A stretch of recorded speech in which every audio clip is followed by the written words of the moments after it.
ഈ ചുറുചുറുക്കുള്ള MLA പെരിന്തൽമണ്ണയിൽ വന്നുകൊണ്ട് നമ്മുടെ വീട്ടുകാരനായി വ്യത്യസ്ത പദ്ധതികൾ നമുക്ക് ആസൂത്രണം ചെയ്തു.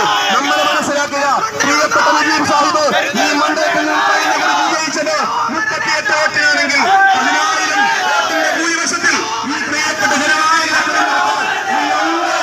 എന്നാണ് ഈ നാട്ടിലെ ജനങ്ങളോട്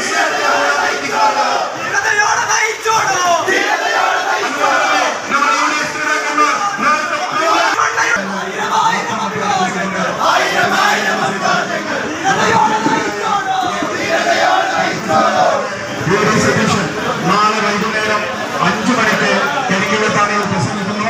മുഴുവൻ ആളുകളും ആ പരിപാടിയിൽ എത്തിച്ചേരണമെന്ന് അറിയിക്കുന്നു. പ്രിയപ്പെട്ട യൂത്ത് ലീഗിന്റെയും യൂത്ത് കോൺഗ്രസിന്റെയും MSFന്റെയും മുഴുവൻ പ്രവർത്തകരും വൈകുന്നേരം 4 മണിക്ക് പാലക്കാട് വില്ലേജ് ഓഫീസ് പരിസരത്തെത്തി അവിടെ നിന്ന് ബൈക്ക് റാലിയായി കരിക്കിലത്താണി ടൗണിലേക്ക് പ്രവേശിക്കുന്ന രൂപത്തിലുള്ള പ്ലാനുകളുമായി എത്തണമെന്ന് ഒരിക്കൽ കൂടി നിങ്ങളോട് അഭ്യർത്ഥിച്ചുകൊണ്ട് ഈ ചടങ്ങിനെ അഭിസംബോധന ചെയ്ത് സംസാരിക്കുന്നതിന് വേണ്ടി പ്രിയങ്കരനായ നജീബ് സാഹിബിനെ ക്ഷണിച്ചുകൊള്ളും.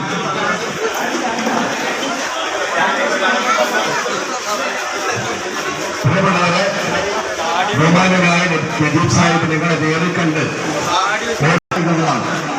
നമ്മുടെ ഐശ്വര്യത്തിന്റെ ചിഹ്നമായ മതേതരത്വത്തിന്റെ ഐക്യത്തിന്റെ വികസനത്തിന്റെ ചിഹ്നമായ കോഴി ചിഹ്നത്തിൽ ഉറച്ചുകൾ രേഖപ്പെടുത്തിക്കൊണ്ട് ബഹുമാനനായ നജീബ് സാഹിബിനെ പങ്കെടുത്ത ഭൂരിപക്ഷത്തോടു കൂടി വിജയിപ്പിക്കുക എന്നത് നമ്മുടെ ഓരോരുത്തരുടെയും ഉത്തരവാദിത്തമാണ്.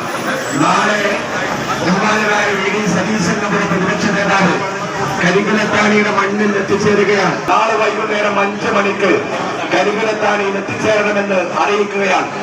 അതോടൊപ്പം തന്നെ മറ്റൊരു കാര്യം ഉണർത്താനുള്ളത്, ഈ പ്രദേശത്തെ യുവജനങ്ങൾ നാളെ ബഹുമാനനായ VD സതീശൻ അവരുകളെ സ്വീകരിച്ചാനയിക്കുന്നതിന് വേണ്ടി, നമ്മുടെ സ്ഥാനാർത്ഥിയെ സ്വീകരിച്ചു കൊണ്ടുവരുന്നതിന് വേണ്ടി എല്ലാവരും അവരുടെ ബൈക്കുമായി നിങ്ങൾ എല്ലാവരും അവിടെ എത്തണം. കാരണന്മാരൊക്കെ സ്ത്രീകളും കരിക്കിലത്താണിയിൽ എത്തിയാൽ മതി. ആ പരിപാടി ഗംഭീരമാക്കണം. അടുത്ത് നിങ്ങളോട് സംസാരിക്കുന്നതിന് വേണ്ടി ബഹുമാനനായ നജീബ് സാഹിബിനെ ക്ഷണിക്കുന്നു.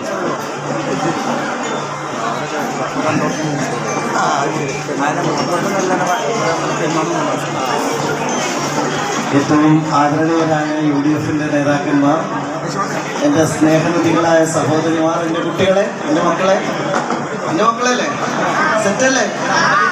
എല്ലാവർക്കും സ്കൂളൊക്കെ പൂട്ടി നമ്മൾ ഫ്രീ ആയപ്പോഴാണ് ഒരു തെരഞ്ഞെടുപ്പ് വരാൻ പോകുന്നത്. നമ്മളെ സംബന്ധിച്ചിടത്തോളം ഏറ്റവും വലിയ സന്തോഷം, ഈ തെരഞ്ഞെടുപ്പ് കാലത്ത് നമ്മളൊരു ഉത്സവമായിട്ടാണ് ഈ തെരഞ്ഞെടുപ്പിനെ കാണുന്നത്.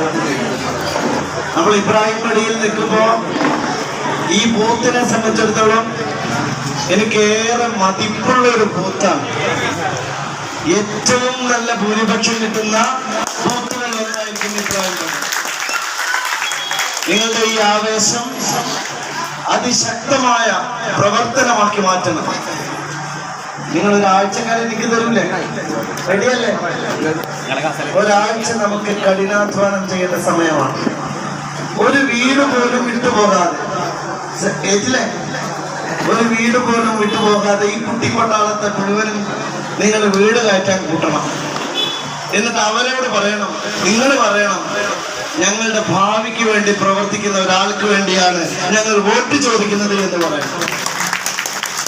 ഞാൻ എൻ്റെ പ്രിയപ്പെട്ട ഉമ്മമാരോടും സഹോദരിമാരോടും പറയണം, കഴിഞ്ഞ 5 വർഷം ഞാൻ കഠിനാധ്വാനം ചെയ്തത് ഈ വളർന്നു വരുന്ന മക്കൾക്ക് വേണ്ടിയാണ്, അവരുടെ ഭാവിക്ക് വേണ്ടിയാണ്. അവരുടെ ഒരു കുട്ടിക്ക് വിദ്യാഭ്യാസം നേടുമ്പോൾ അവരുടെ പരമാവധി ആഗ്രഹം IAS കാരനോ IAS കാരിയോ ആവുക.